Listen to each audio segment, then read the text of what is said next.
Welcome to Paltalk Unplugged, where Paltalk goes out on the streets to talk about the important issues of the day. Those of you in our virtual auditorium on paltalk.com can weigh in as well. Raise your hand if you want to talk, and I'll call you in order. I'm Boaz Frankel. Today, we'll be talking about President-elect Obama foreign policy vision. What do you think Obama should do to restore the world's image of the United States while protecting U.S. interests abroad and fighting terrorism? Let's go first to correspondent Gary Baumgarten, live outside the United Nations. Well, good afternoon, Boaz. Happy to be here in the rain. We were lucky we found some scaffolding across the street. He's from Long Island. He's a vet of World War II. First, I want to thank you for your service to the nation. Thank you very much. I did my best to protect the Constitution. And you, of course, have just left the United Nations across the street because you were here for the 60th anniversary. To celebrate the 60th anniversary of the Declaration of Human Rights. And what we heard this morning in an excellent speech from a professor from Columbia was a declaration of human wrongs. All the things that the corporations from this country have been doing to extract metals and things from Africa without them getting a fair share of the value of them. Very much like what Wall Street did with the subprime loans, taking poor people that don't know what they're doing and sell them mortgages which they don't understand.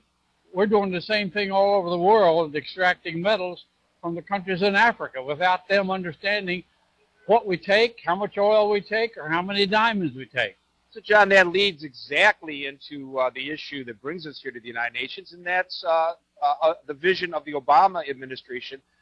Foreign policy, a lot of people feel that the foreign policy of the George W. Bush administration was lacking. What do you sense as a regular visitor here to the United Nations is the hope that many of the other nations have for this new administration? We finally have hope. Since I was discussing the bonus marchers in 1932, where I was tear gassed in Washington, D.C., when Herbert Hoover ordered General MacArthur, if Luther One had been promised a bonus in 1924 with cavalry, machine guns, tanks, and soldiers with fixed bayonets. But on the basis of that, I got the GI Bill.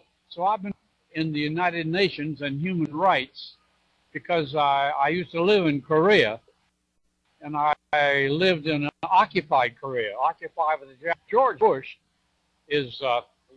we got you back, okay. George Bush has an insane foreign policy, and I think we need Barack Hussein Obama to come in and make our foreign policy an American policy.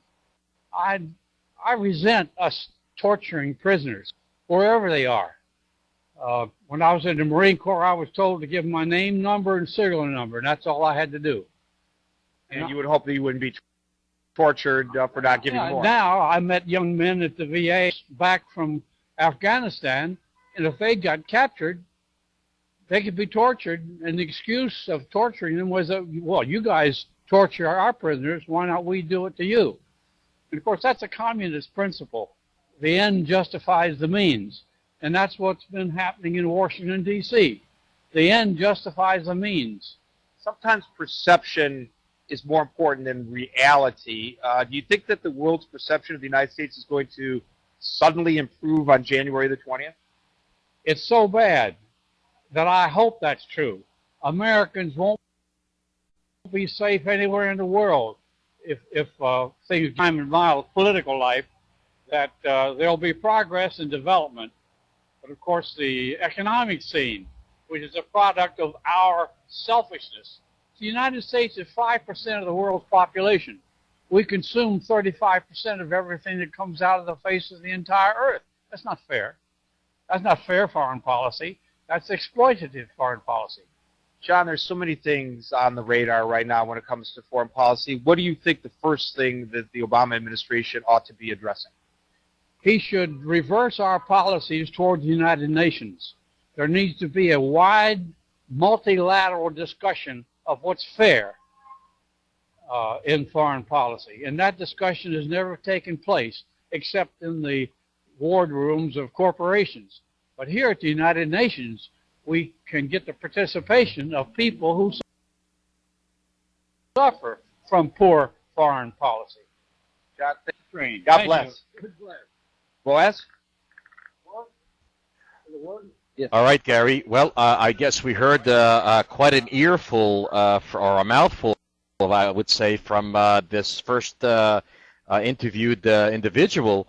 It is interesting that one of the things that he said was, in so many words, you know, things were so bad with Bush that we can't go down we can only go up from here. I mean, what do you think about that, Gary? Right. I guess that's what his belief is.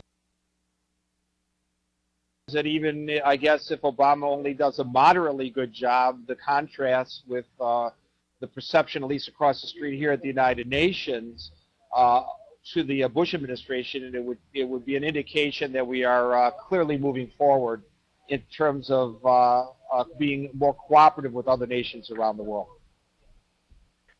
Indeed, Gary. Gary, we got a caller online. Here, let's go to our callers. Our first caller is Anna from the United Kingdom. Anna, welcome to Paltalk Unplugged, live outside the United Nations with Gary Baumgarten. Hi, Gary. I was listening to your previous, the person you were just interviewing, and it strikes me that what people are hoping for, perhaps, is a magic wand that is waved over the world on January the 20th, that suddenly, because Barack Obama has been elected, then suddenly the world is going to be transformed. You know, and you're asking this man, and I don't feel that he answered you. He didn't say what foreign policies, he didn't deal with anything like that. The rest of the world will wait to see what Obama does. There is no way that the rest of the world will just put their trust in somebody who is, as far as we're concerned, who are not in America, and to some who are in America, a total unknown.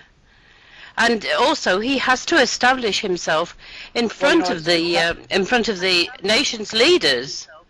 Well, of course, you're in the United Kingdom, and so you're better placed than I am to know how people around the world might view Barack Obama, and he is still obviously untested. He hasn't even taken the oath of office yet, Anna. But I do recall that when he was during the campaign,